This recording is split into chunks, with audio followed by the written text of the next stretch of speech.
Hello, my dear friends. It has been longer than a minute that I have been away, and you know how life does this wonderful, lovely thing that life loves to do, which is to wrap itself around you in certain phases of our lives where it breaks us open, rips the foundations apart, stack of cards fall away.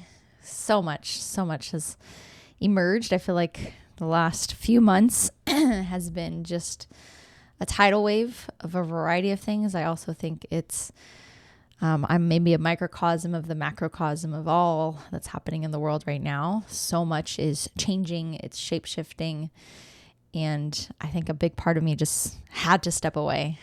So what I wanted to do in this particular video was to actually share a poem.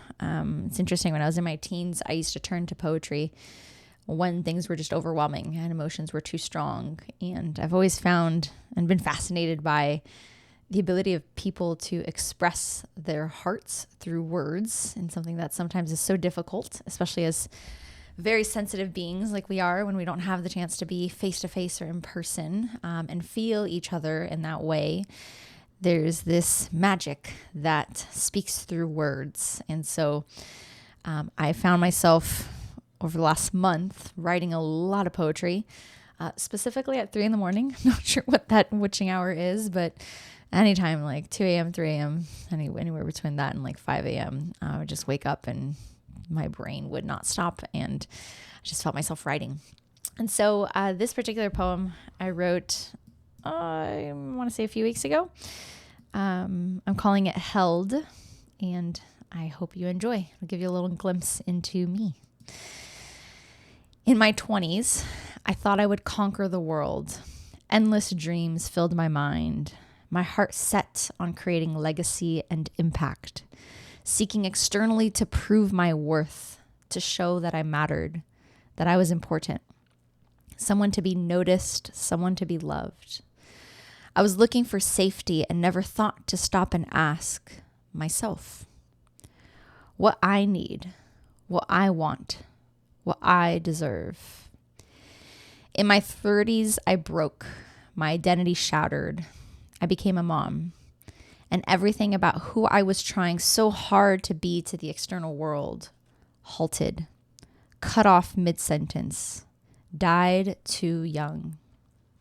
I couldn't hide anymore. Everything I thought I wanted, everything I was striving for began to melt. Like a tantalizing ice cream, so promising of fulfillment on the outside. But 3 bites in, the guilt and heaviness sinks in. I went to therapy. I explored my spirituality. I began to heal. First alone, then with others. I felt for the first time in my life what it was to be fully seen, held, loved.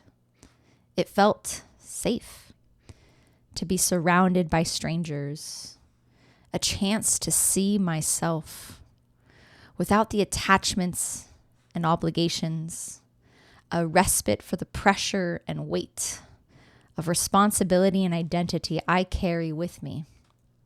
I saw, I felt, I expressed how much I had suppressed, how the parts of me that hurt the most needed to be held and rocked and sang to by me. On the outside, I had birthed and raised a child, while on the inside, I was meeting my own inner child for the first time.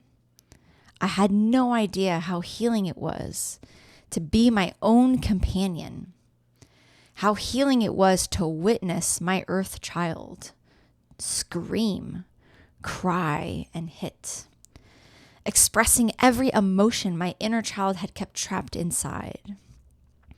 I held him. I held myself. I rocked him. I rocked myself. I sang to him. I sang to myself.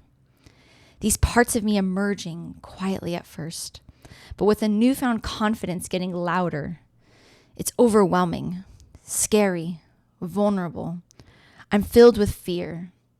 The needs I've held trapped inside are screaming in my head. The emotions I once controlled are now barreling through my chest. The stories I've convinced myself are true are quickly dissolving, and I'm grasping at air. Who I was is not who I am.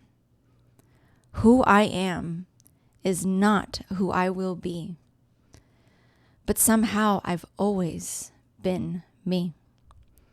I've always been right here, patient, watching, smiling, loving, fulfilled, while my mind and body run itself over and over, wall after wall. I've always been here, but I was too afraid to see. The quiet hours show me, they whisper to me, who I am, what I deserve. I'm afraid I'm about to blow it all up, but maybe, just maybe, I'm actually rebuilding the vessel, filling the holes of external validation with my internal wisdom. Whew. Grateful I didn't cry through that one. That was my first time actually reading that out loud. You know, when things are in your mind and you have space to express it out loud for the first time. So hopefully something in that touched your soul as I bared mine with you as a witness to my journey, which in reality is yours as well, because we're all a collective one, as I tend to remind myself. But thank you for being a part of this journey with me, for allowing me to express, to be seen, and to see you.